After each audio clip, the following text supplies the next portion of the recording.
I don't know. I know it says don't use it for production use, but because the way I was doing it last year is I had a GoPro as a backup, and it was a backup, but if I can use a DSLR as my backup with Magic Lantern, I won't have to worry about it stop recording. I did a wedding with Tila, and it was the first one that she had done since her accident. Yeah. So I trusted her, but I also wanted to make sure I had my bases covered. So I was timing based on what I was recording, what the DSLR was recording in the back, and I would go back and turn it back on because it has a 12-minute recording limit. So I had the backup, like the backup view. With the GoPro? No, DSLR. I didn't use the GoPro for that one. So I'm thinking for this year, because if something happens with the DSLR, it'll be fine because I'll still have the GoPro. One of them running Magic Lantern. It would be immensely convenient for a ceremony. Yeah. Especially a Catholic ceremony when it drags on for an hour. Having one of them running Magic Lantern and then still have the GoPro at a different angle, and then if worse comes to worse, I have 4 different angles to choose from. That's awesome. Pretty easy. Well, no, if worse comes to worse, I only have 3 because the DSLR with Magic Lantern craps out, but they've been going at it for so long. I trust it. It's a fairly reliable product. I mean, you do see hiccups here and there, but I think if it's good to start in the middle of the day, it's unlikely to crash and corrupt your camera in the middle of a wedding or something like that. So, use even with using it with the T2i or something, or bring back the T2i would be like the backup. Yeah. Just as a DSLR shot, it'd be fine. It wouldn't be bad sticking like a big telephoto or something on there and just getting a up close stationary shot to pull from if you're sticking to the back of the church. It's so interesting to watch the development and how, like, the first year I remember shooting with the first wedding I ever shot video wise for myself. It was T2i and T3. I had the T2i, it's fine, and Jessica had the T3. Looked fine. She was shooting at 25 frames a second because that's what the T3 shot at. You couldn't go up to 30. I was shooting at 24. I was being stupid. You could go up to 30. You could go up to 30 on both the T2i and the T3, but I was shooting 24, so I got her.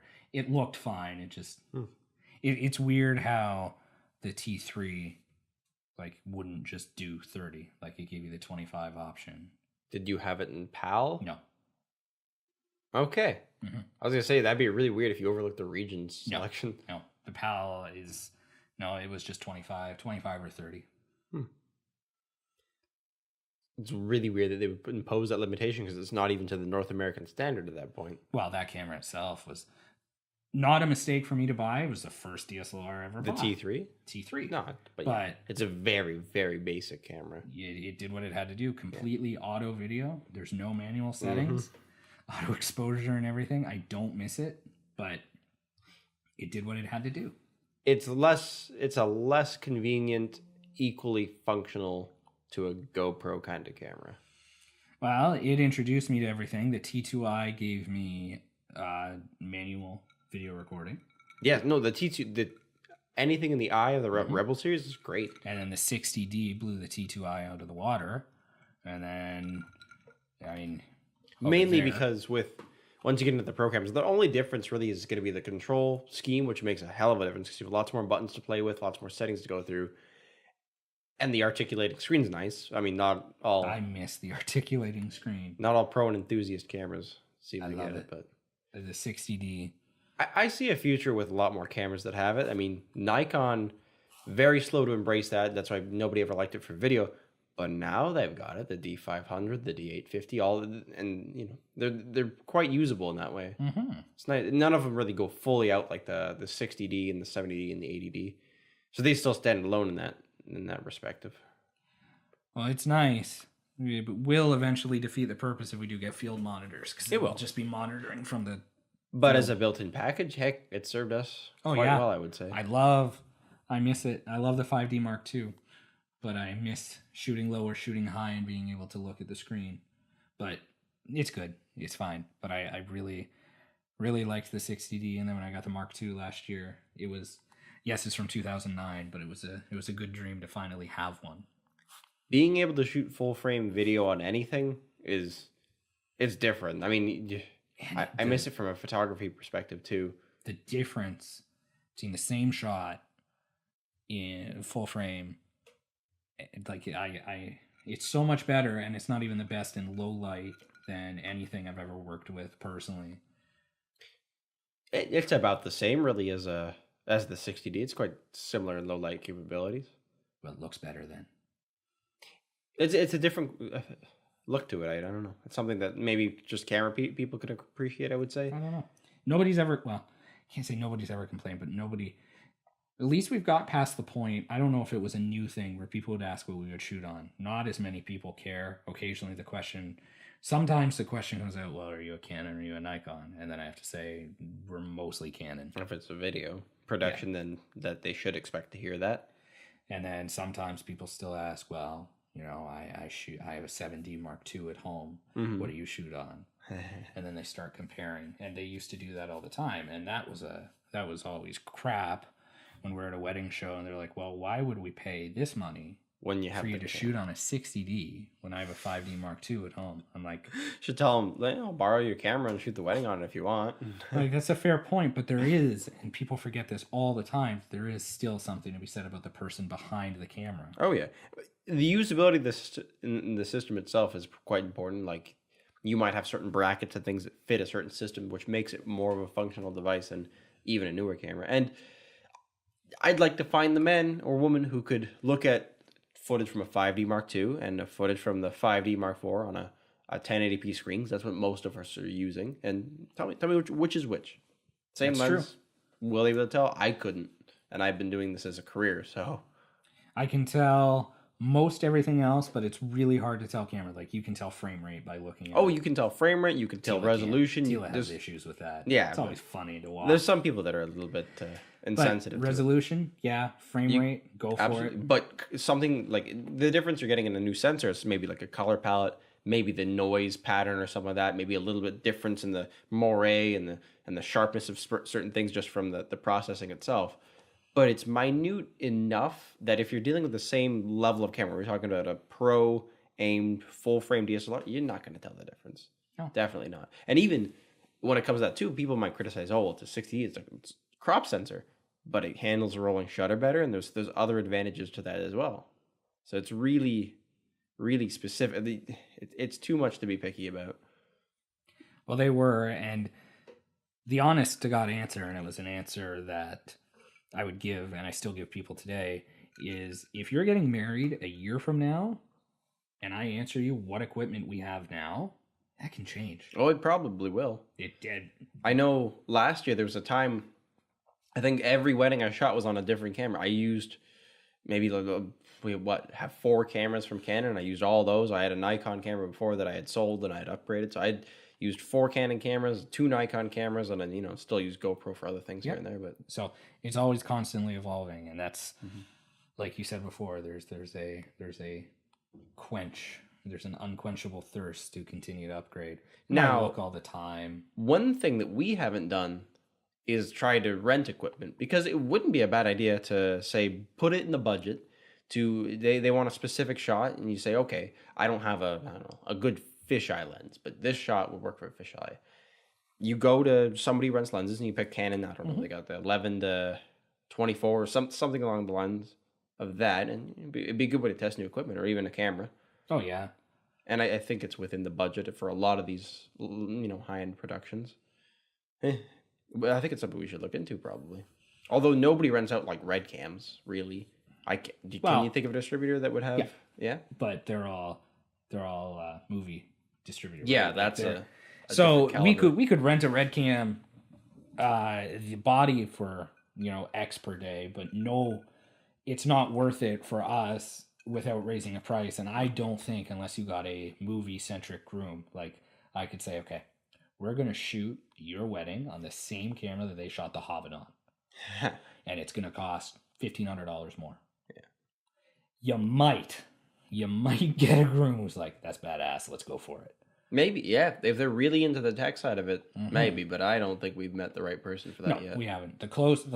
The closest thing that we've had that grooms are interested in is all the drone stuff. It used to be the grooms were like, ooh. Mm-hmm. And then most of them got married inside, so it was pointless. It loses its appeal. Establishing shots, that's fine. Yeah. But the trend has died down. But, you know, it'd be cool to do more of it just so we could showcase our own drone work for sure. did you fly this weekend? No, I did not. I didn't have time to. That's But Easter. I'm looking forward to flying it within the next couple days. Anyways, just to get a bit in it. Because there's so much that's still to dive into. I can't remember. I think it was some of the automated modes that I wanted to test out. Flying from point A to point B and some little things here and there. I love the tracker on it. It's good, yeah. I've seen lots of other people play with it, but I haven't gotten the chance myself yet. Plus, there's other picture profiles and stuff that I'd still like to play around with. I haven't graded any of the log footage off of there, which I'd like to have a look at that. I've shot a couple things with it, so I have a little bit of footage to play with, I would say. But have you had a chance to grade anything from it? Nothing that I like. I sat down and I've kind of screwed around with it because I haven't been given the chance to really do it. But I mean, the stuff we shot for the music video, I can play around with a little bit, and I did some stuff with Justin on a beach, but it takes time to sit down. And I think this is a bit of a self promo thing. This is now the music video is now the past tense. By the time this comes out, the music video will have premiered. God willing. So you think so? Yeah. Well, if this is episode 7, yeah, and we're on episode 2 tomorrow, it's kind of a weird time thing. So episode 2 gets launched tomorrow. That means that 5 weeks from episode 2, the music video will have come out. And if the music video comes out on April 17th, which is the date that he gave today, God willing, everything gets done, that's a month, that's 5 weeks from now. So it will literally have just come out, basically. Perfect. Very timely. So go check out the Road Waves music video for their song So Road Long. Waves, Niagara band, So Long. We shot it. It looks great, or will look great. It looks good. It looks good as it is. If we absolutely had to, like it was the be all end all, you color correct it, you change a shot or two and add, it looks good. There's a few things that need to be swapped out, and then the color correcting, which is going to be fun to do. Yeah, there's still a lot of time consuming work in the process, but it's polishing details really, because the shots got nailed. Everything's good. There's nothing to reshoot. There's everything we possibly wanted as far as storytelling goes. Yep. We got everything. Everything that we wanted to do was shot. And we overshot by a shit ton. One of the things that almost bothers me, and it's the sad way that it seems to work out, there's only so much in the song where we're going to do a storytelling element, because the other half of the song is going to be a lot of concert type videography. It looks great, but we have so much more footage to tell the story that we wanted to, but you know, there's a time restriction. Makes it simpler and more straight ahead for what we're going to produce. But it kind of gets me in the mood to shoot something in longer format, like not just a music video, but like a documentary or even a film eventually. Well, I think at this point, the end goal, and I think for any type of media production company, if they're kind of storytelling centric, the end goal is to produce something kind of large format, like a longer narrative, be it a documentary. We're going to be shooting and again, we're going to be shooting a travel documentary as we make our way to Florida. Tila hypes it up so much. It's good. If we start having up, maybe we'll stick to our guns and we'll make something worth watching. With the GoPros, 3 out of the 4 of us, or if we can get an additional one, 4 out of the 4 of us having them, that'll help at least for vlog style stuff. If somebody just wants to pull it out. Now, mic audio issues are, I don't know. I'm happy with the way that the audio would sound if we did that. I'll just wear my lavalier the entire time. Yeah, just run that onto a 64. You could probably get on a 64 gigabyte SD card. You get to pick the bit rate and stuff in the application. Yeah, you could probably knock it down to a low enough level, because it doesn't really matter as long as the mic's close to you. You could probably get like 200 hours record time on that. Yeah. So I could.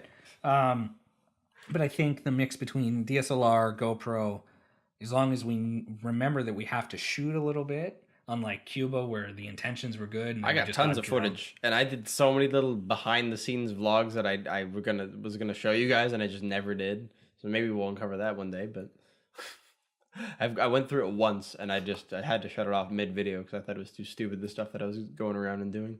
I think the next, because Road Waves, hopefully we're still in good standing because we're talking about the future. But if we are still in good standing, they've talked about doing another music video, and I always love Tila's ambition. Should we shoot behind the scenes? We don't really have like an extra person to come in and shoot the behind the scenes. But next time, I would gladly get Josh because he helped. He did. And when we need help, he can be there. But if he was shooting behind the scenes, it'd be cool. Because now we do have enough cell phone footage and kind of joking before and in between takes so we could come up with a small little behind the scenes thing on our end to hype it before it's released. But if we had an actual person shooting behind the scenes stuff to edit down into a 3-minute or a 2-minute clip, that'd be cool. I think documenting in the footage there was one shot where it was just a one camera shot. It was something you were doing, and I grabbed some footage of you doing. I think it was something when you were on the stage with the jib, getting a specific shot. I just turned the camera on what you were doing. Stuff like that is neat. But we have footage for that if we choose to use it. Should be. I don't know. I haven't looked at it myself yet. I was saying it'd be funny if we had more time. It would have been a funny promo for us if they let us mock playing their song on stage. Like, that'd be fun. That would have been funny. Oh, like somebody on the drum, somebody on the guitar. I thought about it, but they were cool letting me play the drums, but I got thinking I shouldn't be doing this. And in any other professional standpoint, you probably wouldn't be. But they were kind of cool about it. I asked Matt after I played them for a little bit because if you have a drum set in the room, you gotta play it. And then he immediately he felt like I might appreciate it, I guess, because he started playing some Led Zeppelin stuff, and I could tell the way he was mimicking John Bonham stuff was amazing. I knew exactly what songs he was playing from, and I told him about it afterwards. And it's just so neat to get that vibe from, because the stuff that he plays with Road Waves is so different than anything. Well, based on what they have said, they have a very mixed collection. Like they say they have a bluegrass song and whatnot, so they have a giant collection. So they pick and choose from different genres and whatnot. But it's interesting to deal with them because they're so creative, but they're creative on a different level. Like I joked with G when we were shooting the music video, I'm like, this is our recording session. You guys have the video, or you guys have the song, and we haven't heard the final mix yet. Yeah. Which I'm excited for. I am too. I will buy the album. But now it's time for us to go into the recording studio, and I said that when we were at the Gorge, because it's similar, and we're creating a full mix, like a full mix music video, but our recording studio was on location and then at the warehouse. Which when I understand that Tila said that they were a little bit weirded out by the fact that we wanted the white light. But it wouldn't have, on their faces, it wouldn't have looked good if it was flashing red all the time. No. I don't think. That's one of the biggest problems with concert photography. I think anybody who's tried to do that will tell you, yeah, you'd think that maybe some of the colors flashing on them, it looks cool in person. You go to take a photo, it looks terrible, always. And then you have the continuity issues, because in one cut, his face could be red. Yeah. And then you cut to another one and he's yellow. You might not notice it because in that cut, theoretically the lights could have changed in that instant, but the white looks good. Some of the shots are really good shots. There's a lot that can be done in post too. If you wanted to do color gradient across the screen or something, that's fine. I think if you had a specific shot idea, like you were going to have a certain movement go on, you could bring a colored light and do something the same in every shot to make sure the continuity matches. But I don't think that really fit in our case. No, we gave them a budget. We stayed within the budget because we had to, of course. And they got a really good value. That's kind of what we do. That's the benefit of artists working with artists. I would say there's sort of this understanding when you're getting into something that's a little bit different, a little bit new, and you want to push your limits. Somebody might get a good deal out of that. You might put in a hell of a lot of work more than you would otherwise. just to make sure that it's going to succeed in every way that they would expect it would. Mhm. And they're going to benefit. Well, that's like you said, that's the artist helping artist. If it was somebody else, that being said, you wouldn't shoot a music video for anybody else. But if it was a restaurant owner or I don't want to say restaurant owner because we've done stuff for Mugs and Meeples, but if it was anybody else, it wasn't an artist, and they said, okay, so we want you to shoot a commercial, like a full length commercial, and do photos for us, and you'll do it for the exposure or whatever. No. Or you'll do it for X. I'm tired of stuff like that.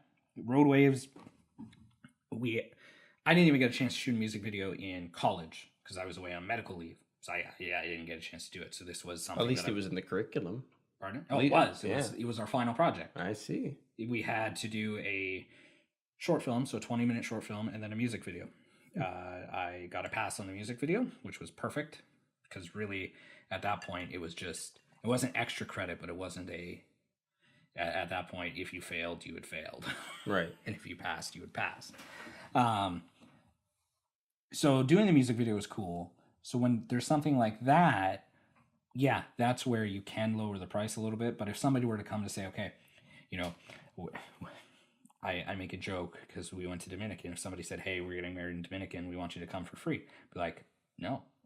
What can you offer? What can your resort offer, minus the fact that we're better photographers now, that I didn't get before? Right. If I'm going away for a week, pay me. Of course. Yeah. It's strange that somebody would consider that they should offer anything else, really. There's a lot of money. Exposure. There's a lot of money involved in taking a photographer. If you ever wanted to take one out for a destination wedding, but I would say it's justified. I mean, this is a job for that person. It doesn't really matter if they're in a place where you would consider you being on vacation, because they're not on vacation. They're at work. Well, I know. The wedding we did in Dominican, it was for all transparency, it was done as a kind of a trade. We gave them what they wanted. They paid for everything, kind of like most people want to do now, where they say, we'll pay for your trip. But we got a good video out of it. We got some good tropical looking photos that look different, even though I would argue as every year goes by, the photos get better and better. So they're kind of, I have to be careful what I say. I still really like them, and they like them too. They're 2016 photos. Sure, they're representative of where we were at that point in time. And there's nothing wrong with that. They were happy, and no bride would be able to convince me to say, "Hey, we're going to Dominican or Cuba. You should come for free."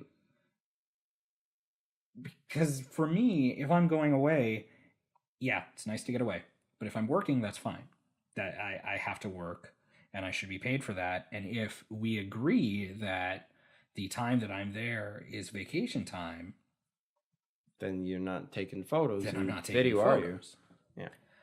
So we do have prices for destination weddings, but until we hit a certain point, I don't imagine they'd be coming to us anytime soon, especially considering that I have no problem with sending you or Tila away for a week, but to do photo and video there, the reason why we went to Dominican was simply because I was willing to do the video myself and Tila was doing the photos. I don't want to do that again. I want my second shooter. Yes. It's so much. Which really, I think that's the way that it would be tending in the future. Pretty much all video productions. It always should be. We had one this year where it wasn't. And it's funny because that wedding, they had problems with the photos. But the video is the one, in my opinion, it's lacking because I know where the deficiencies were because there was only one, but they didn't want to pay for two. Yes. And photos, it's a little bit easier to create the illusion of getting a lot of photos in a short period of time because you can time things out very effectively. You don't have to wait for things to unfold in a documentary style. You're much more able to control the situation, direct people, and do what you need to do. But I like shooting with the second shooter for photos too. Oh yeah, it makes the day a lot easier to divide responsibilities, and people get what they pay for. They're going to get better shots with more photographers. Second set of eyes, two different areas, different creative perspective too. There's shots that I would go for that a second shooter wouldn't, and there's shots that another shooter would go for that I wouldn't have even seen. and I don't think it's net on a deficiency on either of our parts, really. One of the nice things is we have a voice. A lot of new photographers, or even semi-new ones, are good photographers, but they don't know how to talk to people. They don't know how to direct people, and that's a skill that you can learn, but it's nice to have. If I was doing this when I was 18, I wouldn't have, because I was shy. Yes, But it's acquired. Either you never build it up, or you acquire it slowly through other experiences you have in your life. Like inevitably, if you stay in school, you'll have to present projects. You'll have to do lots of things that involve speaking and being confident with yourself. I mean, I think I'm miles ahead of where I was just for my thesis project, which was the last formal thing I sort of did in university. Because before that, even looking, you had to propose certain things to do with your project early on in the thesis itself. I spoke way too fast. I glossed over points I shouldn't have. Things like that. By the end of it, I would feel very confident in delivering the same kind of I don't even know what you really call it, the presentation of what I had been doing for the past 8 months.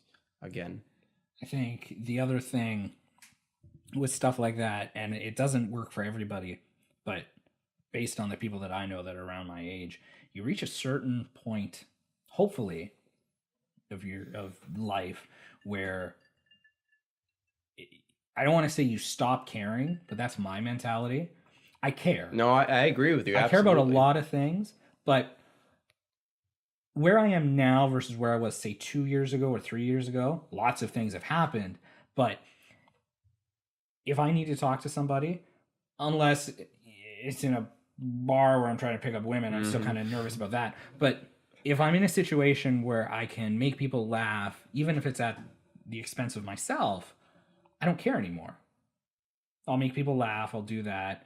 Or if I need to talk, there's a mentality shift where at this point, I know what I am. I'm a balding, fat, 26-year-old, and that's fine. And I can make people laugh. I'm white. Take with that what you will. I'm not positive or negative, depending positive on what or circle negative. you're in. And if you want to make jokes, let's make jokes. I will. I do okay. I mean, I do shots of soap to make people laugh. It's the way. It's the way I am now. I think a lot of what it was in my case was perhaps fear of rejection, and not just like in a dating way or anything like that, but like just overestimating what the worst thing that could happen from a situation going bad was when I was younger. And as I've aged, I've always just thought, what's the worst thing? Like if I'm behave in a certain way or do something that I want to do, and let's just say a private venue or whatever, the worst thing they're going to do is tell me to leave. That's true. It's not that bad, really. I can take that kind of rejection. That's not a big deal anymore, really. I think, and that goes a long way for being a business person as well. If you don't ever try to make the deal in the first place with somebody or propose something to somebody who sounds interested in it because you fear that you would be rejected, well, you're never going to make that sale. Yeah, stop that. There's a business that I've been talking to for a while. We haven't talked numbers. We haven't done anything like that. But he's basically said, let's talk. And I'm thinking, well, I could go in and we could sit down and we could have lunch. It's a restaurant, and we could talk numbers. Or I could kind of take a little bit of time on my end, which I already basically have, come up with an actual pitch. And then when I go to him, I'm going to be like, okay, preliminary, and I'm not stepping on your toes, but this is what I think we could offer you. And I think that if we did that more with businesses, without making, I think it's always important for stuff like that. It's not weddings where the prices are set in stone, but you're going into businesses. It's never good to make the first offer, but to show them what you could do. Especially if you do have your research put in it, you do understand all these things, and you bring up a concern that they hadn't even thought of yet.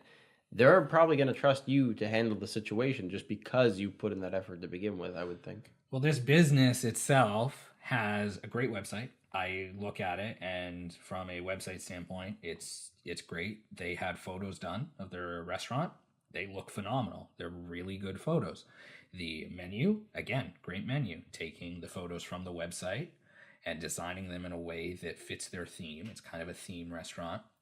The one thing that they're lacking is they don't have any type of commercial. They don't have any type of video that could show the atmosphere, and they could say, yeah, we don't need it. But they've spent enough money on every other bit of media having a commercial that says, hey, you should come on down to our place. Yeah. It's sort of the noticeable deficiency in a business like that, it sounds like. So it's the one thing that they could do that probably would make a pretty big difference. Yeah. You can share it, and if it's a 30-second commercial or a minute commercial, then you can, if they already have the stream or the way of sharing it, you put it on Facebook, you can put it on Instagram, because it's all in that time period. So it all makes sense. It's a lot better than other businesses where you're like, well, you don't even have a website. Yeah. Like what, or I don't know if you want to talk about this, but is it better than businesses that would use a display technology and glass? I haven't talked to him yet to say I'm not. Okay. To say that I'm not interested, but I felt honored this week originally. Yeah. And even as I was completely disappointed with it, and I won't mention the name or anything. No, not of the business or anything, but people pitching ideas that are a little I felt like a dragon from Dragon's Den. Yeah. Even though that he was pitching deferred work. He was pitching me to do work now for a founder's share of the company for work later when BlackBerry buys them. Sure, somebody who is developing a display technology that seems perhaps above and beyond what most people would be. What did I tell you? Did I say it was 6 times HD? Yeah, which isn't actually, it's possible, and a big pane of window. For him to develop himself. As a single person, it would be very strange that they would be pitching it to someone like us, when BlackBerry is prospectively going to buy it. RIM. That's the thing that bothers me. I know RIM. It's RIM now. He said BlackBerry's going to buy it. Prospectively for more money than they are worth with all of their assets in total. And the way that they are now, based on what I know, and what he admitted, they may be interested. They can't buy him because in the position they're in now, they can't buy a company that isn't cash flow positive or hasn't been cash flow positive for like 3 years. Mm-hmm. So if they do buy him, it's going to be 2021 before anything happens. I'm not waiting to get paid till 2021. No. It was nice, and I wouldn't mind if people actually want to talk business ideas. I like the idea of how I don't know. I mean, I know some. If somebody wants to pitch to me some extremely futuristic sounding thing, like, I don't know, let's say solar roadways, which is a pile of horse shit. But anyways, if somebody wanted to pitch that to me, I'd love to sit down and listen. That's just it. If you have something that you think could benefit us, if you think that we could benefit mutually beneficial, sure, let's talk. That's fine. I was excited, but I knew going in that there was something that wasn't right, because when you come to me and it's just happen, like by happenstance that we meet, and you say, I may have a lot of work for you. If it's real work with paying customers, you're not just sitting waiting to find somebody. Mm-hmm. You would look. And sure, there's always a chance that he may have had work that he had just discovered that day that we met. And maybe he's giving a chance. I was nervous, but excited. And then the entire time he was pitching, I'm like, this. You know, and if somebody did, if that was the case where, you know, he does have work and there's something you could agree to, deferred payment's not the way to do that. It would be more of a regular arrangement for pay. And that's not to say, and I do want to say this, stranger things have happened, and I have definitely been wrong before. He could. Sure. Maybe he's going to be the next Elon Musk. Exactly. Well, he didn't give me the information I wanted, and I get it. If he actually has some sort of proprietary, like, technology, he made it seem like he did because he wouldn't tell me how he did it. But if you don't tell me how you're going to do it, but you don't have a working model, how does that look? And also, if you didn't want to explain the technology behind how you would illuminate, it was specifically glass panels on storefronts and things like that, at least give me some specs. What's the resolution exactly per panel? What have you produced so far? How bright is it? How does it counteract the sun? What happens when there's a light All reflecting I know, off of it? because he said that there's competitors. So he said that it's brighter than any of the competitors because it doesn't reflect. Then who? There's a People who company make what, billboards? Exactly. No, there's a company in the GTA that does kind of the same thing, that puts moving pictures or video in windows. So it's not like it's virtual glass. banner. It's I was talking to you, we were in the restaurant, and I'm saying basically what the pitch is, because he wouldn't tell me that if it's transparent on the inside, is he wants to come into your business that has beautiful natural light, Yes. and he wants to cover it with TV screens. basically, Yeah. because he wouldn't tell me differently. No. So he wants to cover it with TV screens. So you're telling me that my business is going to lose all my natural lighting, so I get free advertising X times per month. It's not going to cost me anything, but I have to lose my natural lighting, and I get free advertising on this sign X times per month while you advertise other businesses that I have approved, because it wouldn't make sense for me owning an independent burger place, which is where Teal and I were when we were talking about it, if you got Burger King to advertise on my door. No, not at all. Right? So the idea behind that, businesses helping businesses advertise. It's like a shared ad space. Kind of. Well, this is the kind of thing I would think of in Times Square or Tokyo or somewhere like that, where it's already implemented very well. I don't think any technology could make those signs are clearly visible. I've seen them in movies and videos and everything. But those videos aren't 6 times HD. You get up, they're just. But it's irrelevant because the screen is 200 feet above your head. But he's not pitching something 200 feet above. He's pitching something that's right there. Okay. Which, again, if he has it, that's awesome. But what did I tell you? 6 times HD. We'll just say HD is 720p. That's like less than 8K. So. Right. And there are 8K screens out there. Yeah. But I can't go to the store and buy custom size. I can't go and say, I want a... What if the storefront changes? Like, really... What if I have, arched windows? Yeah, what do you do with the angles? Exactly. See, it essentially sounds like it's some kind of projection technology. If it works in that case, you're going to project... How do you not project it through the glass? How do you project it somehow on the inside of the glass and have it illuminate? It's a physics problem, really. I'm going to be getting in touch with him this week. And by this week, I mean this week, not 5 weeks later. And I'm just going to tell him. I would be extremely excited if he caved and told you how he did it and it was actually legit. We can talk about that in the next podcast. That's what bothered me. I was thinking, because when I went into it, even though it was for deferred work, at that point, it gave me a little ego boost because somebody wants to tell me about their business. Yeah. I can now say, to a small scale, that I have been an advisor to startups, which is cool. And if more people want to do it, that's fine. So I had to look at it like if it was deferred payment, that I would be investing my time, because that's the way he pitched it to me. It's like, you don't get paid, but I'm not asking for a financial investment either. You get deferred payment, so you're like a founder. I'm like, okay, so that makes me a financial investor. So I'm going to be Kevin O'Leary from Dragon's Den. So first thing, you're throwing your money away. And I feel bad because all that money has died. Mm-hmm. He says he's got 6 months left before he has to start making money. Yeah. That's fine. That worries me if you've been doing it for 10 years and nothing has happened. Yes. The other thing, at least he's not in food. Food I have problems with too anyways. But if you're coming to me and you won't tell me how it's done, but you don't have a working model that I can look and see and at least understand what you're saying, but instead you have, depending on which picture, reasonably okay Photoshop photos, Photoshop doesn't show me moving video on a window. No, it doesn't. It shows me that you can cut and paste. Yes.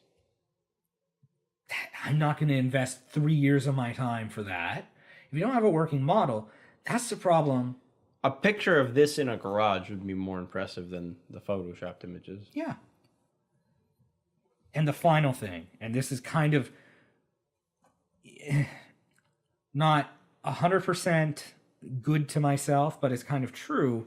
He may have went to other businesses anyways. If you are sitting on, and this is his quote, something that could make more money than the internet, okay? Give him the benefit of the doubt. How do you quantify I that? don't know. The internet has never made money. It has transferred a lot of money between parties. If you can make more ad revenue than all the I'm assuming this is what he meant. So ad space. Okay, sure. You can make more ad revenue with this idea than all of the ads on the internet, which is a lot. Mm-hmm. And I'm not saying that you can't. I think. Why are you coming to me? Why are you coming to a growing videographer who does a little bit of graphic design, is okay photographer, does videography, owns a small business? Why aren't you going to, not name dropping, Mitchell Riley Productions in Niagara? Great media company. You've seen their video. It's that white screen. So how do we make a video? Yes. Why not go to them? Why not go to Foregrounds Media? Why not go to some of the big guys? And he might have, and they might have said, deferred payment? You can fuck off. Yeah. But if you're coming to me, it's either you're a startup, which he is, but he's a 10-year-old startup, or there's something that doesn't make sense. And it was just red flags all around. If I'm wrong, I will kick myself. Yeah. But I am going to stick with my gut. And we'll say that it was the funny thing that happened on the way to the podcast. That was. Pretty funny. And I obviously have passion to it because it's angered me having to talk about it again. That's why I brought it up. Because we talked for an hour and 15 minutes. Mm-hmm. I was pretty sure there was nothing behind the curtain with respect to him 25 minutes in. But he kept going. And I couldn't find a way out because I was hoping that there was something. Because I got thinking, I'll ask about this. And he would either say, and it's salesman talk. I can't tell you. It's proprietary. It's fine. Okay. I did kind of just ask you what not fine if you're looking for a new investor. I did just kind of ask you what your bread and butter was. Sure. What about this? Well, I'll tell you about that later. He never did. I won't go into specifics about what he didn't tell me, but he didn't tell me later. Okay. So it's just all these red flags 25 minutes in. I'm like, I don't want to be here. I think it is perfectly acceptable to just walk out after a certain point. Because he went to go to coffee yeah, from the counter, and I was thinking, I want to leave, but I stayed. And the way I met him, he knows where you work. He knows where I work. So I can't just leave because the other thing is I met him and it's something that the work doesn't deal with, which is fine, but I don't want it to reflect badly. No, absolutely not. So I listened to him. I will message him. I'm just going to be like, it's not what I'm interested in. Also, insofar as that, I don't think you would be held accountable for something that a person may or may not do in your place of work. That's true. Yeah. I'm just saying I don't want him, because what I did, and I didn't, he found me on his own free will. I may have said my name. I should make that mentioned. But I don't want it to, and I'm talking about it on a podcast, but I was told, I always ask when I do something like that, if it's okay. If they don't offer it, if I meet somebody who wants to, like, it's fine, but I don't want him to say that I was soliciting. Of course not. Because anything. If somebody comes into that place and they say, can you shoot my wedding? That's not a service that the place you work offers. No.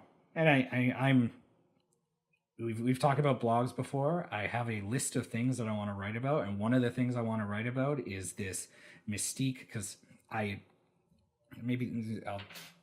build this up. This is kind of interesting. Okay. Yesterday, and this is, yesterday for us, I was working and somebody who I admire really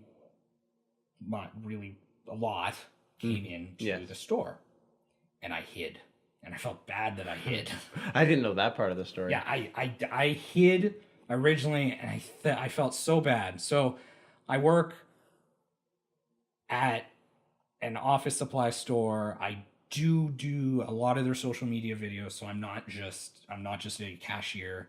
I will fight for that right till the end. Mm-hmm. And I work in the tech department of the copy center stuff, and I like it, and I like the people. Thankfully, not too many people that I've known that, and I mean, I respect you guys, but not too many people that we'll say competitors that I'm trying to compete with have come in. This time he did. And as I was sitting there thinking, I know him, I've traveled with him, I've drank with him, I should just go say hi. I also got thinking that years ago, while he was building his business, he worked for his dad. So he didn't commit to it full time until he knew that he commit to it full time. And that's always been my mentality. Now, granted, he was a real estate agent, not working in a store. No. But when I finally went to go talk to him, he asked me, how long I worked here, and I gave him the situation with how I kind of came about getting the job. Right. The means to the job. And then he's like, well, because it was on a Saturday, he's like, do you work a lot of weekends? Because you do weddings, right? And like, that's the nice thing, and that's one of the... I could work a higher I have a story job, about that to come back later, but you can keep going. But they give me all the weekends I want off. I wasn't doing anything this weekend, so I leave it open. But when I say I need this weekend, this weekend, this weekend, this weekend off, and I give them over a year in advance, they do it. They're good for that. That's excellent. So I'm able to do what I need to do. And I think for a lot of artists, like we said before, there is some sort of, not necessarily unspoken, because we do mention it, that you do have to do what you have to do to make it work and to get by. So if it means that as you're building a business, or you're building a company, or you're building a dream, and you have to work that other job, so that way weddings aren't $7,000 a pop because you have to live off them right now. Right. Then I think it's okay. So I talked to him for like 20 minutes, and we talked about weddings. We talked about stuff. So it was actually really, really good. And I'm glad that I talked to him. So yes, we were talking about a business. I met this gentleman at Beatty's, not giving them a shout out, but that is what I do. Yeah. And I like it. And it's family owned, and it's so much better than working for a Staples or something like that. About to throw that in there if you weren't going to. Yeah. I don't even shop at Staples.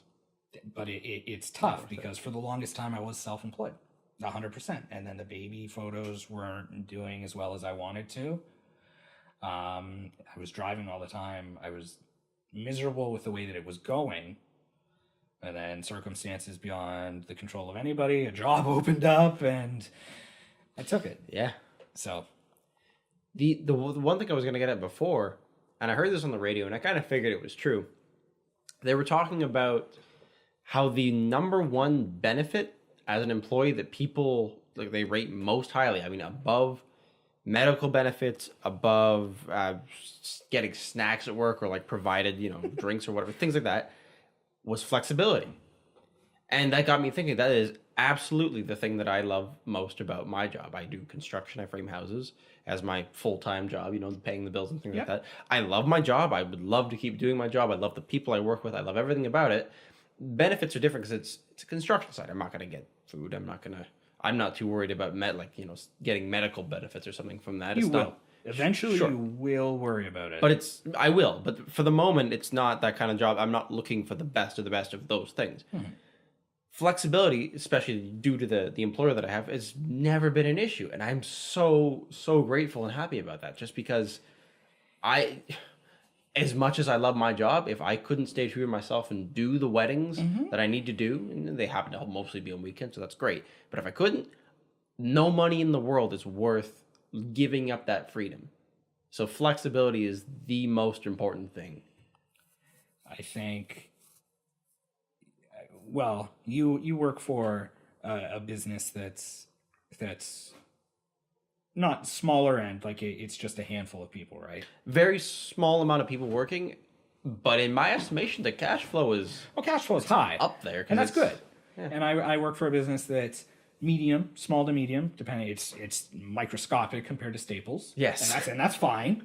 And I think that when you work for a business that does have the small, like the small business feel, and as long as we're not competing with them in any way, you're not hurting their business. Small businesses should exist, but they should also allow other small businesses to flourish as well.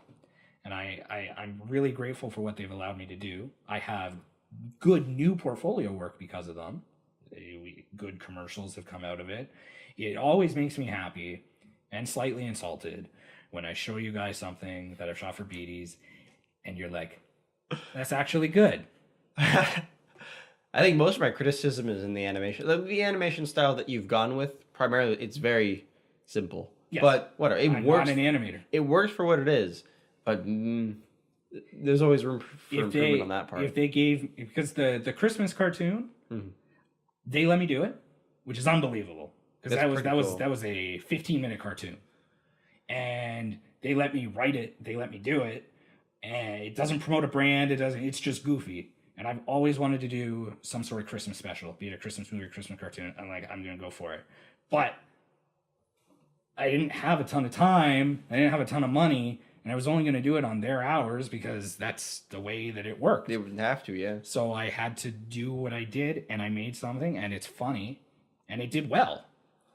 You kind of remind me. I mean, I was thinking before, like, man, it'd be cool if I could do a commercial or something promotional for the framing side of things. But then I realized my boss let me take my GoPro to work for like, it probably would have been 2 weeks by the time we were done it, and just in time lapse the building of an entire house, and then it was probably like, I don't know, an extra 5 minutes a day of me fiddling with a camera, but it adds up over the course of 2 weeks. And heck, even one of the shots, I asked the crane operator that was going to help put on roof trusses so we could build a roof, if I could take my GoPro to the top of his crane that was going to be like 150 feet in the air. That's cool. And look down. And he's like, yeah, go ahead. So stuff like that, great. When they give you the flexibility to, and your stuff, if you find how it can benefit them, they'll like it. Like if you did, I'd let anybody use that footage, the crane company, the framing company. That works because you're still honing your skills. Yes, the animation was simple, but I now understand on the most basic side how, because that animation software is new from Adobe. Like it just got out of beta. And I now have a thorough understanding of how it worked. It kind of helped with the Mugs and Meeples commercial. Again, very rough. No money in that. We did that as a good gesture. And that's the kind of last good gesture thing we'll do for them. We're still going to be friends, but I'm not going to throw myself out to do another commercial for free because there's no need. Once you get to the point, you know that you're going to be able to deliver something that is worth every penny that you would charge for it. So it's not definitely worth free. That's what they paid. But that's the way that I look at BDs. Everything that they ask, I just did one. They gave me a little bit more of a shot. I had a really good idea, and it was more of a cinematic. It told a story. It was an informational thing. I'm not 100% happy with the way it turned out because it was too rushed. I didn't get to do what I exactly wanted to do. They like it, and that's fine. That's good. I'm not gonna win everything, but he told me, we're not aiming for Spielberg, and I get that. And I was able to do what I needed to do, including against their will, bringing in a better microphone. They said use the equipment that they bought for me. What microphone did they have for you? I had them get me the Rode, the mic, the one that I have, the Video Mic Go, or yeah, the one with the fur ball, little dead cat, on the front of it. And it's fine. It's just for a cinematic commercial where there's actual talking. I wanted it closer to the actress who was talking. You couldn't stick it on the end of a boom or something? They didn't give me a boom. Wow. I didn't ask for one.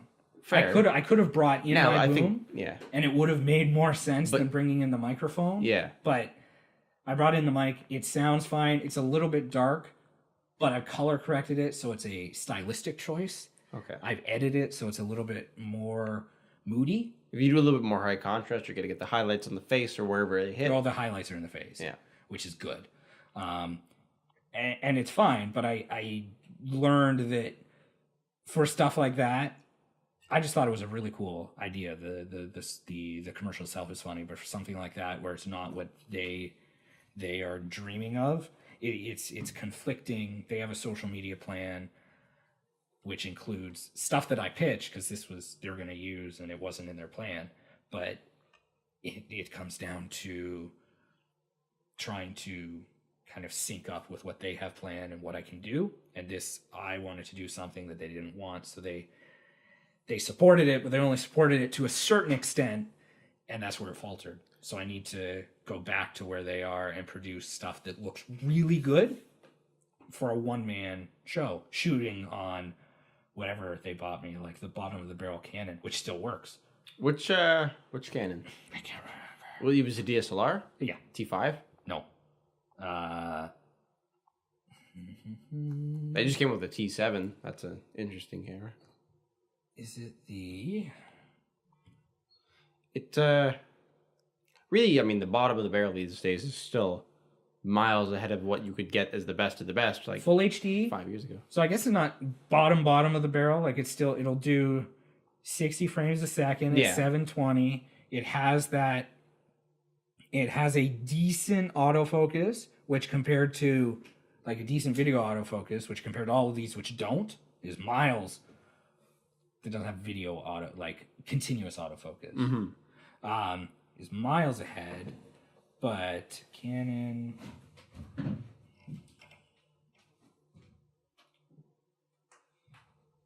The 7D is kaput. What happened? I ran out of battery. Oh. Is that one still good? Yeah, it is. Okay. Did you hear it fall? Yeah, I just heard it fall. Okay, so we got most of it. It just happened. This is not going to be a smooth transition at all, but I think I'm going to do something about it. Okay. Just so we have something a bit more easy to cut to. I'm going to take this right off the stand over here. And I'll stay in the frame over here so you have something to look at while it's spinning around. I'm sure this will be interesting to look at. I can never tell. We have battery issues are our biggest thing here. We've lost it a few times. The threads on the cage... it's just spinning on the bottom. That's the problem. GoPro batteries are great. They last pretty long. This is going to be a very strange and revealing angle for Jesse. But at least it's something to cut to. And you know what? We've already been recording for like an hour, yeah. so it's not too bad. It's not like we have a short show to show anybody. You want something to put that on top of? No, it was rattling or rolling. So that's fine. I'll get used to this.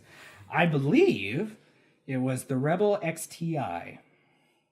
XTI. So what in numbers, what is that? They bought an older camera. That's the KISS. What? Canon's, I hate... Maybe it's not the XTI. No, I hate Canon's naming scheme that it's the different based on region, the European, the Asian, and the North American markets. Shows how often I use, because I don't know because I don't think it's the XTI. Maybe I lied to you. Good tip for anybody that's looking to compare DSLRs. What I always do is I just look up if it's Canon or if it's Nikon. I look up template after that, so it's a Canon template. And there's a Wikipedia entry that just gives everything in sort of a grid format. It doesn't work on mobile, so you have to go to the desktop version of the site. But once you do that, you can see the year that each of them came out. It's got a nice color-coordinated system. I don't know if you use this yourself at all, but you can sort of see when everything came out, it shows which sensor it has in there. So it'll be, the Digit processors or, X-Trans processors for Fuji cameras or whatever it may be. And at that point, it's a little bit easier to pick things out because it'll show the different region-specific names for each camera, just in case you get confused. Because I don't know, I tend to watch lots of different camera reviewers and things like that, and they might refer to something from Canon specifically, and I have no idea what they're talking about because they'll be talking perhaps about the Asian market name for something. I'm not going to be able to remember. It might not be the XTI. No, that was a much older camera with pretty much no features. That was So then it's potato. definitely not. I'm looking at the body and it's not. But what? XT. I'm gonna go to what I think it is. What's this one? The 3. That was the EOS KISS digital. Okay, that's much older. That's a 300D camera. Which, looking at Canon's current list, the ones that are currently out include the 1DX Mark II, the 5DS and 5DSR, 5D Mark IV, 6D Mark II, 7D Mark II, 80D, 77D, 800D, which is, I guess that came out a little bit a while ago. The two that are new on the DSLR market are the one on the lowest end, which includes the 2000D and the 4000D, which for us would be, they're both Rebel cameras. One's an I and one's not. I'm going to click the 2000 because I haven't looked at that much myself. Nope, there's no Wikipedia entry for it yet. That's how new it is. So that would have to be the what? The T8i? If that's what they're going to call it? And then I think the 4000D is what? The T7? Yeah, I think They're so. kind of falling out of sync. It's kind of bad that when we don't even follow this stuff anymore. But I guess we don't really care that much about entry level Well, cameras. see, that's just it. When they bought it for me, I was happy that they bought it for me. It was the bare minimum of what I needed, and when I shoot with it, I shoot with it. Oh, it is the Canon SL2. I'm pretty sure. Oh, that's an entirely different series. Actually, that's higher up in that's the really small bodied one. Incredibly small. That's its gimmick. Now, I 24 remember megapixel, 18 to 55, STM autofocus, and full 1080p.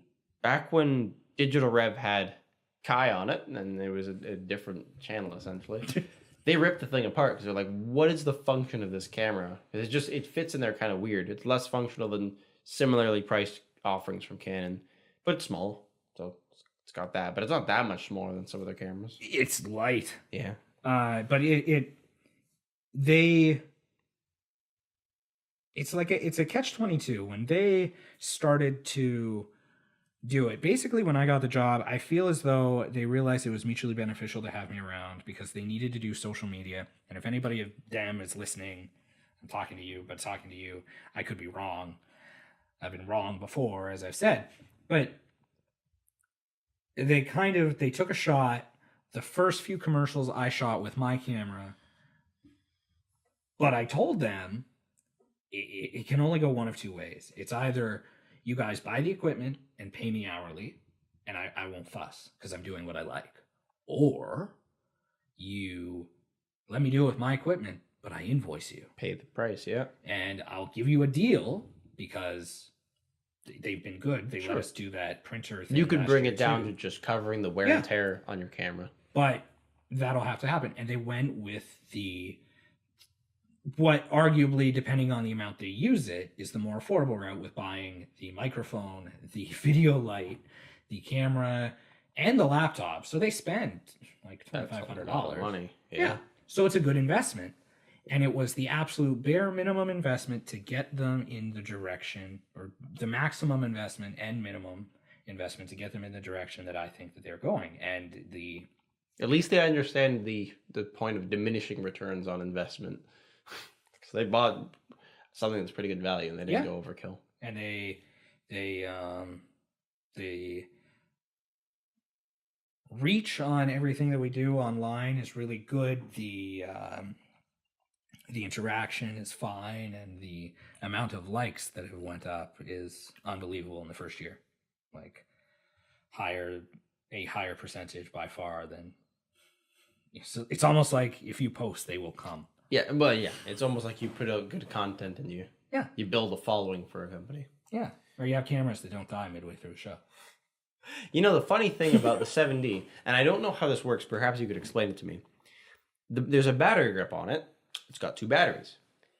Is the display on the LED top display showing you just one of the batteries? Is it taking into account the average of both the batteries? I think it's taking into account the average. But it said it was full, and now it says it's empty. Maybe did we kill one battery? Are there two batteries even in it? How can I tell? There's no number for the amount of batteries in it. Okay. Theoretically, that's what I liked about the Atomos stuff. All the Atomos ones are continuous. You can put on two batteries, but if one dies, it'll still record with the other one, so you can switch out the other one. I wonder if, because it has the battery grip on it, if it'll only work because you can't put only one battery in that battery grip and have it work. You can't? I don't know. I think you can. Can you? I've got a fresh battery. Let's do a live test. Okay. 1 sec. Get me the battery. So the thing that Canon didn't think about, because they built this grip specifically for this camera. I don't know which other cameras it works with besides the 70. You would think that in the display, just like when you have a secondary card slot, for instance, in my Nikon D7100, it'll show each of the cards in the slot, and when you go to playback files, it'll even show which card you're looking at. For the batteries, you should have either two battery bars so you can see both of them at the same time, or it should be very specific onto which battery you're viewing. Like, is it the right battery that I'm viewing first? And once that drains, is it going to switch to the left battery? Oh, how exactly? I'm wrong right off the bat. Really, are you? Because there was only one battery in it. So that's a problem. So that is a problem. Why do we have only one battery? But that's our fault. It works with one. So it does work with one. Okay. Now, that doesn't necessarily answer the question of will it. So that battery's dead. Put in another battery. See what the Freshly display charged. says. You got a freshly charged, and you got the dead one in there. 100% Canon battery, Okay. What do you get? full battery. Full battery. So now it is giving you the battery readout from only one of those batteries. Yep. And you would start a video podcast thinking that you are good to go, when realistically you are not unless you individually check both batteries before you start said podcast. Yeah. So Canon, this camera's old, so maybe you fixed this by now. But if you haven't, please get on it. These are the things that we need. Okay, it did just die. It's like I turned it back on with the dead battery and Wow. it loaded on full. Hey. However, it turned on, and it's probably a great angle to me. It turned on and it showed three quarters full, and then it died.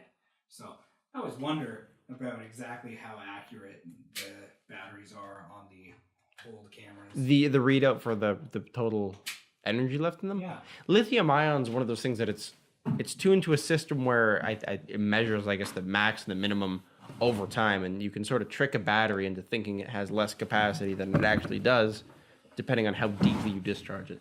But overall, it's a lot better than looking at like NiCad batteries or anything like that, or alkaline batteries. I am always impressed because with our batteries, they don't seem to die too often when you think about it, but As a photographer, they never do. I'm impressed at the 60D lasting a full hour on a single battery, and it's it's going for the full hour. Obviously, the brightness on the 60D is as low as it can be, like it's using as On the screen. It's on the screen. It's using good as enough for me to tell where I am in the frame, so low it's perfectly amount good. of power as possible, and it's working. So I'm very impressed. I'm constantly impressed, and it's funny. As I was standing up, we didn't talk about anything I thought we were going to talk about this week. Before the podcast, we were going to mention the Catholic stuff, and then we should. I'm not tired for some reason, so I'm awake. yeah. Let's keep going. One thing quickly before that. We seem to be we always get very equipment focused. I don't know. I love talking about it because I don't talk about it with anybody else because nobody else in the world cares even the slightest. So it's nice. I wonder how many podcasts we're going to go through before we just start repeating ourselves, because it inevitably gets to that point. It will. Yeah. If we're gonna mention anything, should I pop another battery in that and get that angle? Yeah, well, let's get that angle. Okay. And you know what? I don't. Do we could do? Let's do a magical cut because we have the technology to then. So here we go, and we're back. We're back.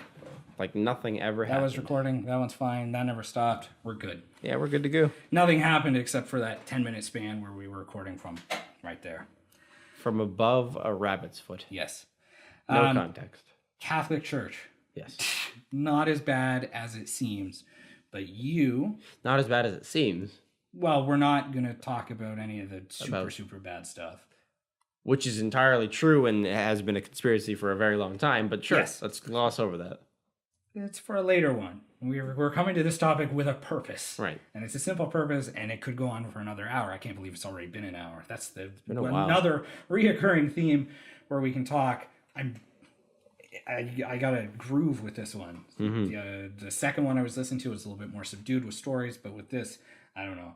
I should lay off the cocaine, perhaps. Perhaps. Maybe. A little bit less cocaine. Yes.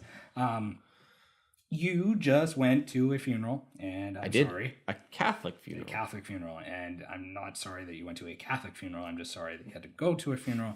I don't like them. And you noticed something odd. Not odd, but you noticed something. The thing that I didn't like? Yeah. No. The main thing... You lead me into stories all the time. Yeah. I just led you into one. The thing that I don't like about Catholic funerals is they're a lot like Catholic weddings in that there's a lot of structure. There's a lot of things that have to be said. There's songs. There's certain prayers.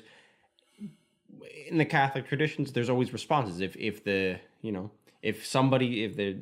leading into prayer something is said, there's a specific thing that has to be said right back, kind of thing. Mm-hmm. Now, the structure, if Catholics like the structure, and I grew up myself in the Catholic school system, I understand a lot of it. Yep. If that's what people look for when they turn to religion, that's fine. I kind of feel like if you go to a funeral and you come there expecting to hear perhaps stories about this person, things that you maybe never heard before, especially in my case, because this was a grandmother. I mean, I didn't know her for all of the years, that my parents and my my like uncles and aunts would have been able to know her. I would have loved to hear those things in such a setting, but they're kind of sidelined. There was a little bit here and there. I even brought the recorder because I thought I think it's weird for people that record video or take pictures at such an event, but the audio could be set to something that's more of a memorial or whatever. And I thought I could do something with it, but and it's just a Catholic funeral. I recorded a mass. Yeah. That's what I recorded. So hey, that's there. I don't know. I feel like people who would pay, because it's a lot of money to have a proper funeral service and all the things that accompany it, you're kind of you're selling everybody there short a little bit. Now, I just realized this because we are talking about a woman of a different generation. 87 years old. It could be exactly what she wanted. Was she a Catholic woman? Yeah. So I would say she was the most devoted person I've ever met. As was my grandmother. Yeah. It's that type of generation. So, yes, you would have liked something different, but maybe it was exactly how she wanted it. Maybe. And if she wanted a traditional Catholic funeral, then that's the way. I mean, we can't get greedy because that's the way she wanted it. If you want conversation at your funeral, like I want conversation at my funeral, as long as it's not mean. Oh, it will be if I'm alive. Likewise, but that's kind of the way it goes. But where I grew up, we had and have a really good priest. He's a younger priest, a little bit more modern. He lets things slide. Catholic. Okay. Born and raised Catholic. When my brother died, he let us do the visitation very differently. Very, very differently. We played non-traditional music. My brother's iPod. So, it's different when it's a young person too, I would imagine. Yeah, it was. And that's the whole thing. It was young. We didn't dress up for the visitation.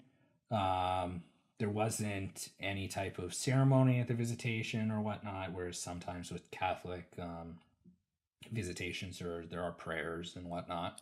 There was, yes. Yep.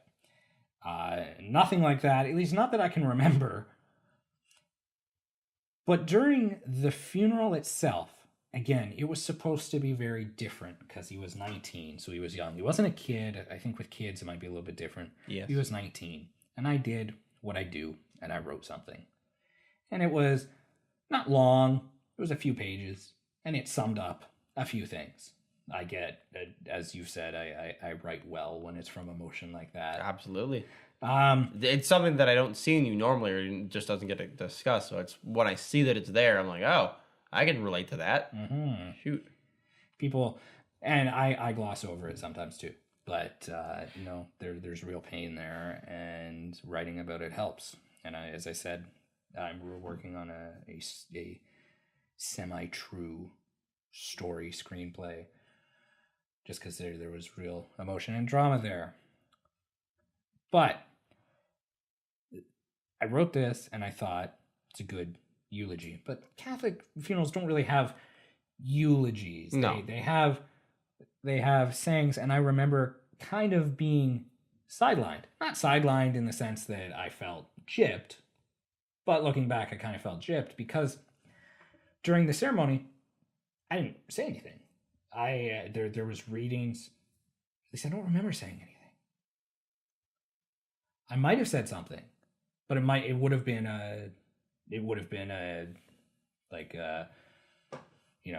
thanks be to God, la da da, like the traditional stuff. Yeah. At the luncheon, I got scheduled to the luncheon. I got to speak before everybody ate. And the only thing that I was thinking there is okay, I'm going to speak. But now I'm the asshole at the wedding ceremony that has to ramble on before people get to eat, or at the wedding reception, right? All that. But something like that, I remember speaking, and it was a week's worth of writing to get it just to where I wanted it. And as soon as I was done, there was a actual almost physical weight from my shoulders because it was done. I said what I wanted to. It was a good send off, and it was nice. Would have been nice to not do it at the luncheon, but I understand Catholic funeral. It's a there are rules. It is a structured event. Yeah, it's unfortunate, especially when it's something so personal. Maybe it was your grandmother, my brother, stuff like that. But it is what it is. Mm-hmm. There's other problems surrounding that, but I haven't been. This is the first funeral I would say I've gone to in my adult life, in the perspective that I can fully understand what's going on.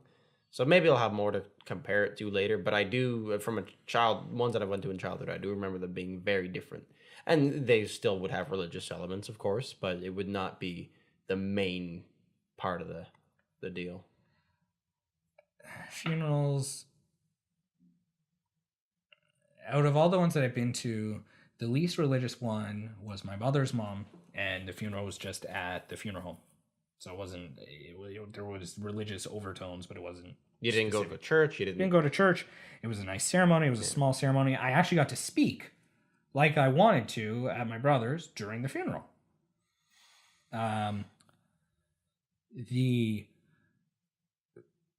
My dad's mom, traditional Catholic funeral, exactly like she wanted it, so you can't knock it there.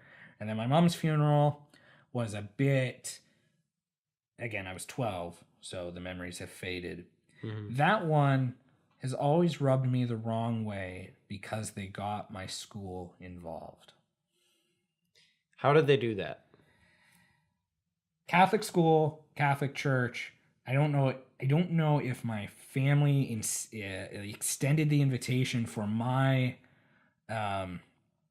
well-being, but to see the majority, in fact, now that I'm talking about it out loud, I haven't talked about it in a long time, seeing the majority of the people in my grade at the funeral, when you think about it, is weird. Maybe it's not weird. And if they never knew her, I suppose. Or they never knew me. Yeah. Like, there are some people that I never talked to, and they're there. And here I am in grade 8. You're not quite a teenager, but you're that awkward phase, and now I have to cry in front of people. Yeah. That's not pleasant. No. Yeah. And then there was that point after, because they had been to the funeral where they were trying to get attention from it. And I get it.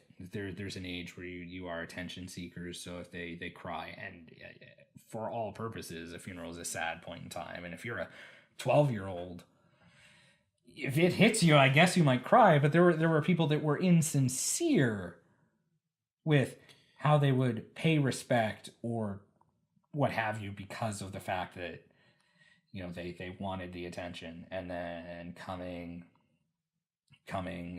back to school, there was a lot of people that pretended to be friends but then weren't because they wanted the attention. Yeah, you get the same thing these days with, you know, somebody, if you were to die but not really die, just be announced dead on Facebook, the amount of people that will come, really subtle, that will say things to you. I have been pronounced dead before, and it is unbelievable. Yeah. But the funny thing about that is that is almost anti-attention, because most of them were in private messages. They are private, but I think it may be that it rests better with somebody's consciousness to think. Oh, it does. Yeah, they're I would have reached out, I would have done whatever. Sorry, you're gone or whatever, and then, you know, I reply back. Do you want to meet for lunch on Tuesday? And that was a goes nowhere. Screwed up situation. Yeah, it's just one of those things that not too many people will ever get to experience, because it is to a small extent like showing up to your own funeral. Yeah. Where people have said things to me. I don't mention names anymore because it's some of them were a bit odd. Yeah. Especially given who I was dating at the time and whatnot. Some of the things that were said were just inappropriate. And I was high as a kite when I got... So you wake up after a surgery, like a 14-hour surgery, at like 6 a.m. Like, with my phone. And it took me... I can't remember how long it took me, But every message I would send, it would take so long to reply because I'm just I shouldn't have been on my phone. No. But then I start reading these messages. Some of them were from so and so, the person I was with. Who of all people would probably bitch and moan that I'd be talking about her on here. So, Well, that's too bad. I guess that's true. So Jessica would message me. All right. Sorry. Not sorry. Name A drop. little bit. Maybe later. She might still have pictures. I don't know. And then she'd be like, "Oh, I hope you're okay. I hope you're okay." And then there were messages from the people who pronounced me dead, but I didn't read them because they weren't interesting. It was just, "Hopefully you're okay." By interesting, the other one's like, "Oh my God, I can't believe this happened. This is ruined." I'm like, "Frig happened." And then, "I'm sorry you died." Wow. First off, And you're really high. blunt. Yeah. I'm so like that's And it's you're like, you're "I'm still- sorry you're fat." Sure. Okay. Elaborate, please. But you're still really high, so this has got to exactly. be kind Sorry of you're dead. T H A N K S. Sorry you died. Next one.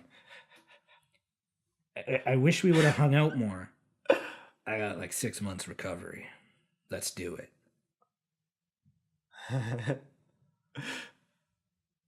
The one that got me was,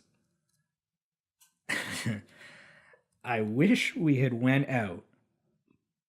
This isn't fucking working with the woman I'm with. Let's do it. I didn't say that, but that was the one where I'm like, okay, what the hell? And then I looked back and there were screenshots sent from people, or sent from Jessica, of what had been said, but I didn't see them before I talked to the nurse. And I'm like, okay, Am I dead? what happened? They're like, okay, your surgery went a little long. Yeah. How long? Well, 5 hours longer. That's more. That's a lot If longer. if I say I'm going to be a little late and I show up 5 hours late, it's more than a little late. Pay those Something doctors like- overtime. Yeah. Still the story. it's so screwed Save up. it for next time. And I'm like, okay, why did my tongue hurt? They say that I bit my tongue in surgery because I had to have a few blood transfusions. I lost a lot of blood during surgery, and they said it was because I bit my tongue during surgery and I bled out. Blood. Really? I had a scar on the bottom, like it was really bad. I can't imagine bleeding so much through my tongue that I need a blood transfusion. That's a lot of blood. Oof. Well, I guess they're working with nerves down there, and if they hit and I go, because I was on my stomach and my face was in one of those massage things, so it's not good. So I'm like, okay, bad. did I die? No. These people are fucking stupid. And then I start piecing it together. 8 o'clock rolls around. Jessica calls me. She's like, "Your friends are assholes." I'm like, what happened? At that point, I knew, and I'm messaging. I'm like, "This is cool." Messaging Corey and Tila, and it's all such a weird experience. And I get it because I was the one that had to kind of dismantle and save and export albums from my brother's Facebook. And I still, because I have the email that's connected, and people still message him. And I don't message him because I don't want to get the email saying, "Jesse messaged you." I'll write on his wall occasionally, which you could argue is more The public way of more mourning. public, Yeah. but whatever. I'm not. I mean, my dad likes it, and maybe somebody else will. Or if I find a picture on Facebook, because it's public, if I find a funny picture of us, there is a benefit to posting because he had friends. Yeah. And to see a different side of him, it's fine. It's been 3 years and a few months. Holy crap.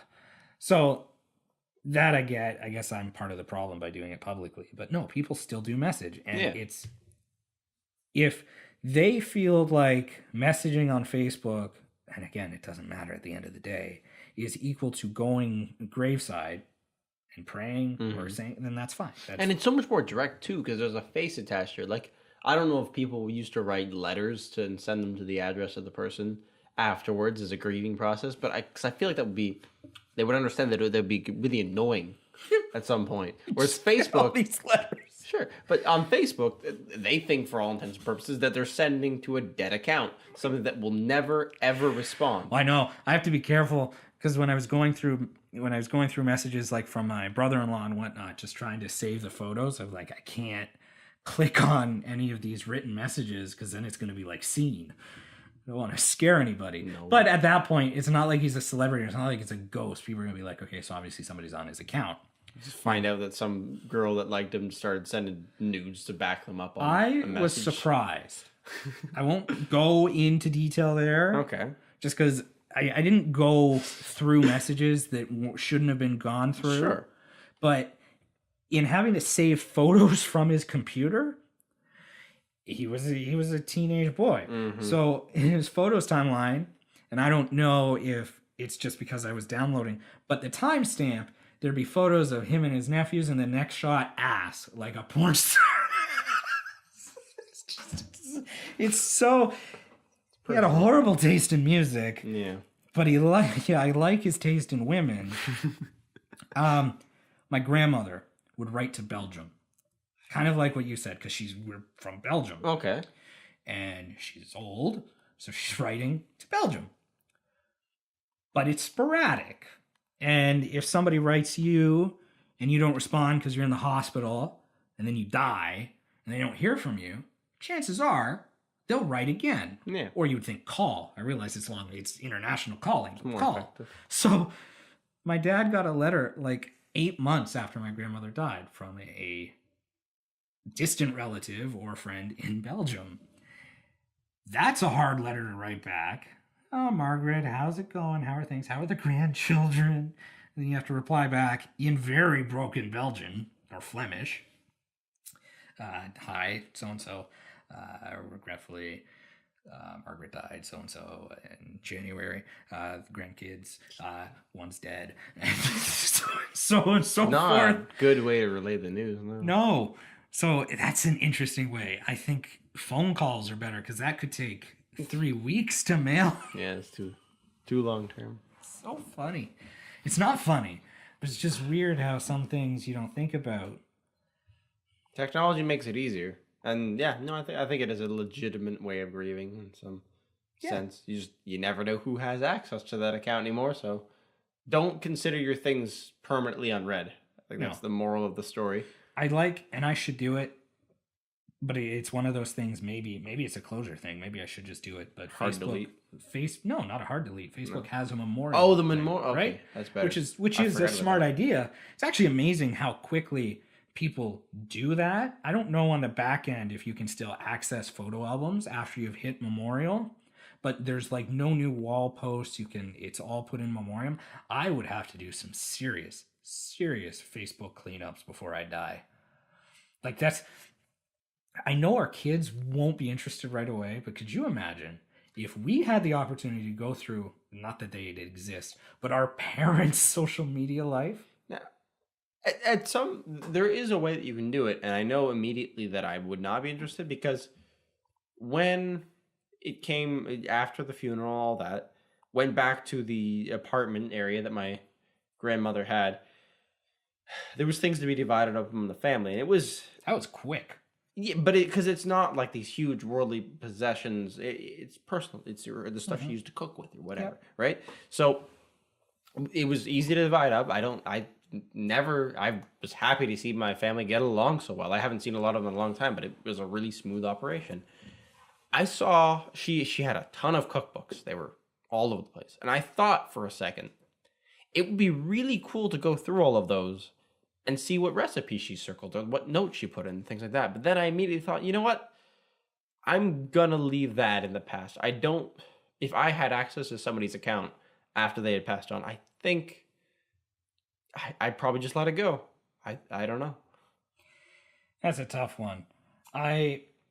You want to keep living on and having this relationship with this person who's not there, or maybe learn something more about them, but At what point does that become more and more madness? Yeah. The only thing I wish I did, and we should do it, we have the capabilities. How we could sell it. I mean, I realize that it's not a great transition, but it would have been nice to sit down, and you might even agree, with an audio recorder. And I always said I was going to, and I never did. I asked questions. I know my grandmother's history a little bit, but I don't have it written down. I don't have it recorded. It would have been nice to sit down and kind of talk about Belgium and going through the war and whatnot, because that's like, you may not hear the war stories, but it's interesting to know that, like, well, then you hear the life of the person in that situation, anyway. But I never did, and it's such an easy thing to regret after the fact, because I have thought of such a thing many times while I still had the opportunity to do it. And you never do it, and I didn't do it, and that is entirely my fault. That I'll never see what benefits I could have reaped from doing so. And I still have grandparents that are alive, and I don't know if I'll ever end up doing it, but I love the idea of it. It sounds so great. Or even just to have them on something that is more like a podcast, something the more where they, can have fun, would be cool. But I don't know how many people do it. I know we talk a lot about Frono's photo. Jared Polin has done lots of interesting documentary style of he did it with his mom things. When she died. Yeah, when she had cancer, she was in the hospital, and it was, man, that was emotional. Oh, and that was just photography. There was no videography involved. And I think there was some photos he had shared of his nan too. She's funny. Yeah, his old cool. videos with her. Mm-hmm. It's funny. I don't remember exactly how he memorialized her, but I do remember he did something. She was like 105. She was up there. Oh yes. Stuff like that. It's such a hard thing doing, because this right now, and as we've talked about, small scale, we both work other jobs, but it's busy, like and now that I have a schedule, like I know Sundays are this, and then I work, and then I have to do the DH Media stuff, and it all balances, and I'm having more fun now than I have in a long time, because I have this is a good creative outlet, a music video, I'm seeing somebody and all that. It's great. But there's still, the balance is so off balance, because I don't see my family as much as I would like. I missed my nephew's birthday party today because I had to work, but stuff like that is hard. And I like growing the business, but every so often, and I always hate it when they do it, is I listen to a lot of salespeople on Facebook and business people, and normally they're very business oriented, and then occasionally they'll post something like, you can always make more money, but you won't always be able to make more memories. And the older you get, the worse that becomes, because yes. I missed a birthday. I've missed too many birthdays. I get to spend Easter. Christmas is always great, but it sucks. Wouldn't it be great if we could have some kind of independent business in which we could arrange our own schedules and do that, and that alone? One day. One day it'll happen, but hopefully it's not too late. There's lots of things. I like it because, I don't have kids yet. The kids idea scares me for that point, but I'd be going home to them. It almost forces you to use that time effectively. My nephews and nieces, I like it because they're either too young to hold it against me, or they don't care. When I show up, nothing's changed. Yeah. They talk. There's nothing missing about that, and it's nice, and I love it. But I can only imagine how parents feel when they have kids, because I have a nephew who's, getting close to 10, and I remember when he was a baby, so that means that almost 10 years have passed. That's disgusting. Long. No, it's even worse for me and some of my cousins, just because I was in one of my aunt's houses, and she's one of those things with the child's height on the wall, and I looked at it, and I saw some of the names of my cousins, and you could see over the years how tall they had gotten, And one of them I saw when they were like 1'8", they were probably really small. And then it was, I think they were last 4'6". And I thought to myself, I remember when they were born, seeing, the announcements and stuff on Facebook. I have never met them. Not once. And now they're walking around the world more than 4 foot, 4.5 feet tall. And I don't know them. I know that's crazy. I found out that in sort of an off the wall relation, that riot in Hamilton? You heard about that? No. Would this happen this weekend? No, it was a week and a half ago or something like that. I missed it. Unnamed group rioted in Hamilton, did a bunch of damage. I'm not going to go into it because I don't know all the facts. I kind of avoided it because you should Google it though.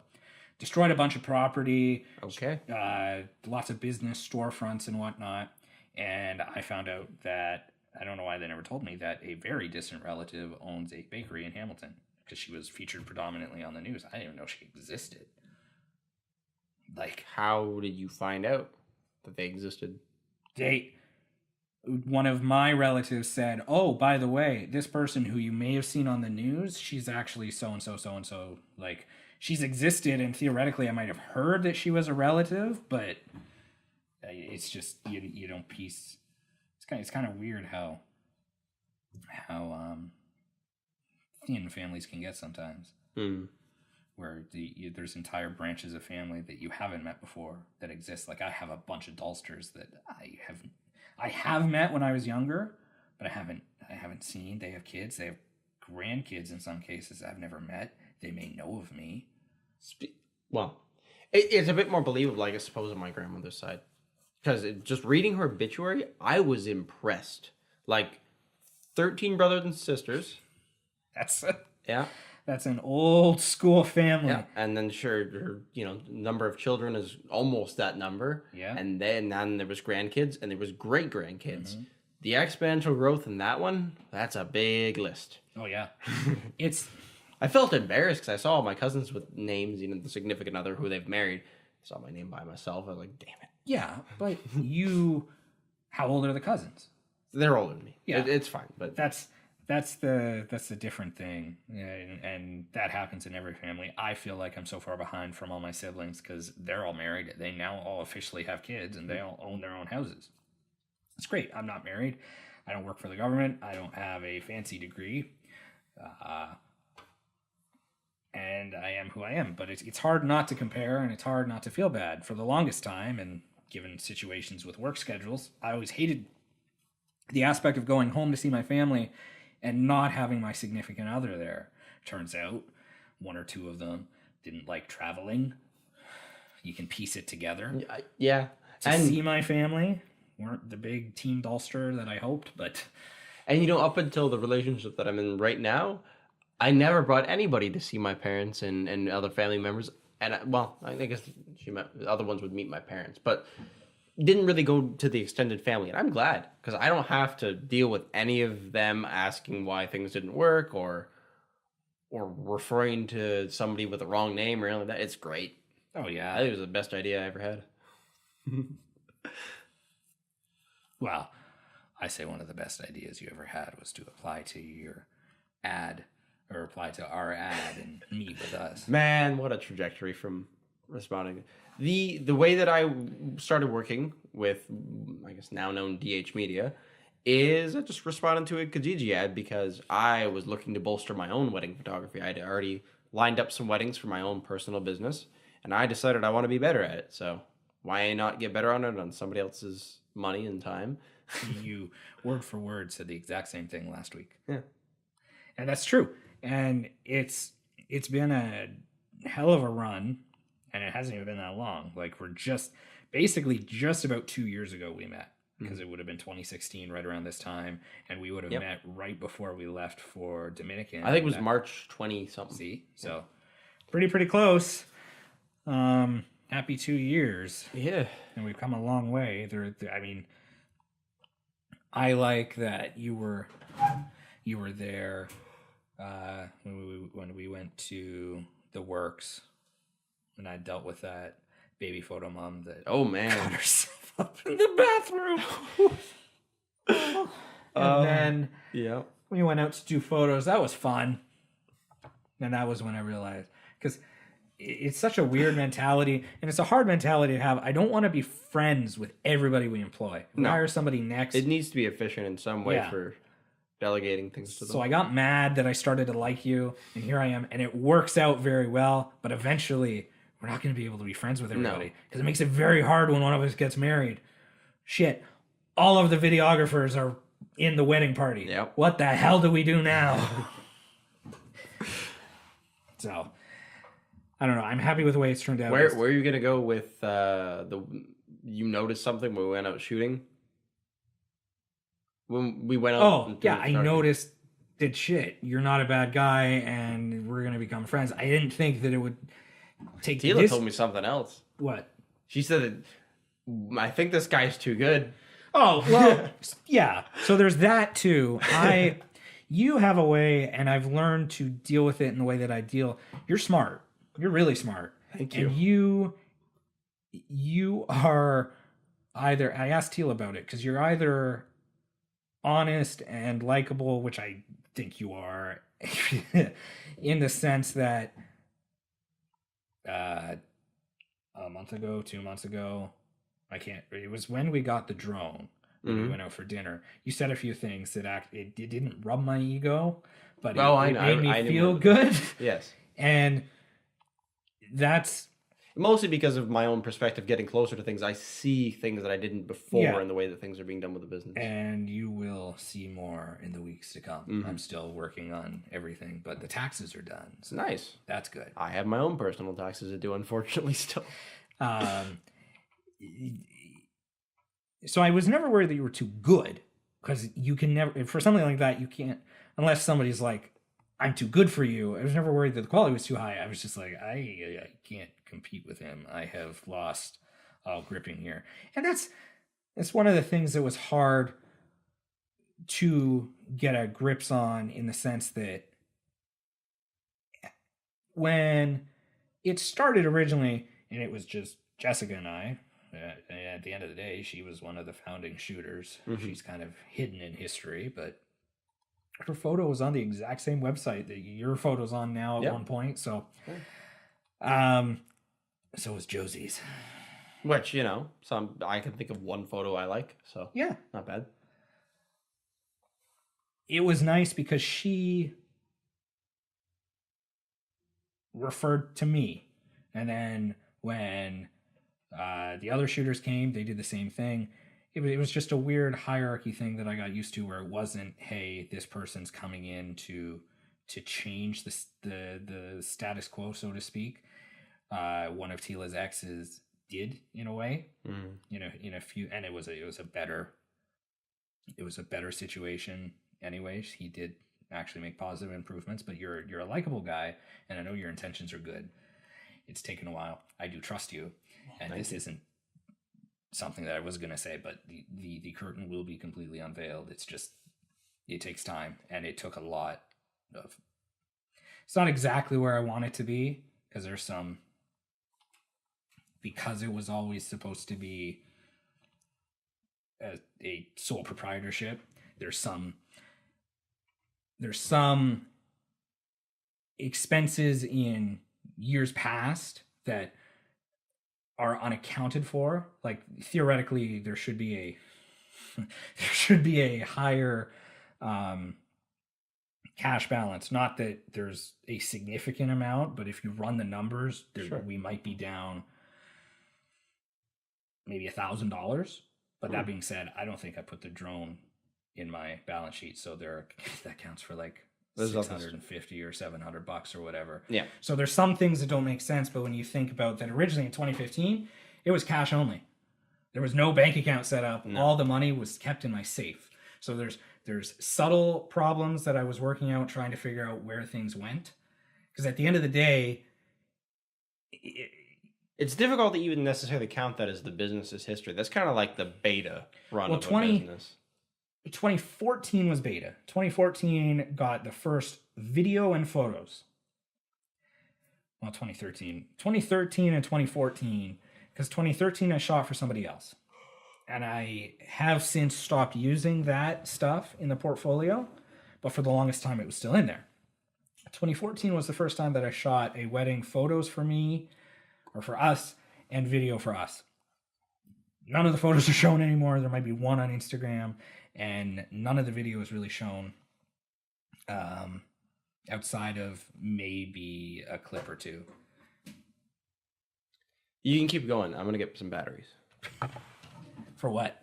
My microphone. Oh, is it gone? I had fresh ones in there like yesterday, but yeah, it's going. And then 2015 was when the website was set up and whatnot, but there was no business bank account. So even if they would pay in by credit card, which I had set up, it would go into my personal account, and then I would take the money out and just put it in an envelope marked to Mr. and Mrs. Smith, had the contract and whatnot, and that's how things were done. And I think when you're dealing in a cash-only business, sometimes expenses aren't accounted for. So if you look at, say... Not the thing that the tax person would like to hear, but... Well, true, in the sense that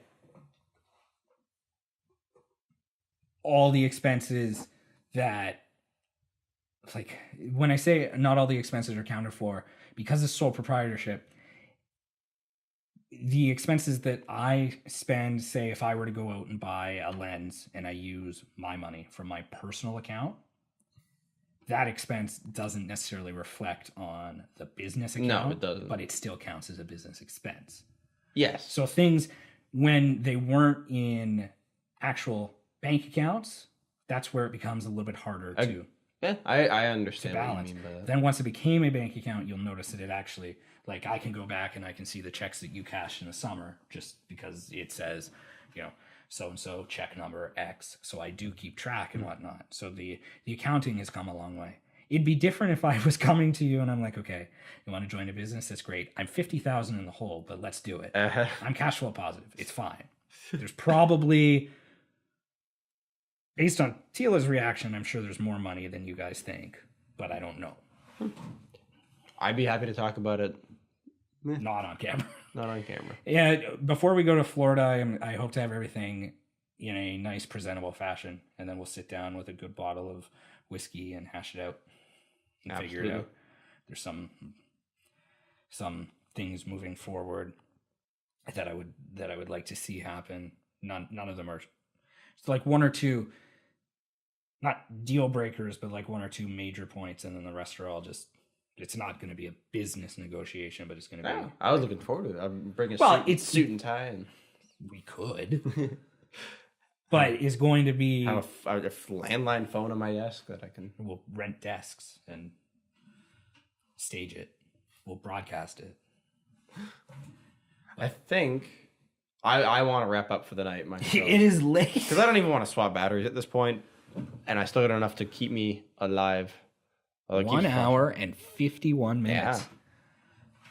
Well, this one, minus the technical difficulties, which were funny, I don't know why, as I said, gotta lay off the cocaine. It seemed a lot more animated. I liked it. This one was good. It's good.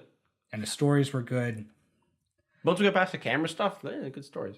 Pardon? Once we got past all the camera stuff, good stories, I would say. Yeah. So enough stories that it could have been easily an hour. Instead, it's 2. But you got to talk a bit before you get to that stuff anyways. Yeah.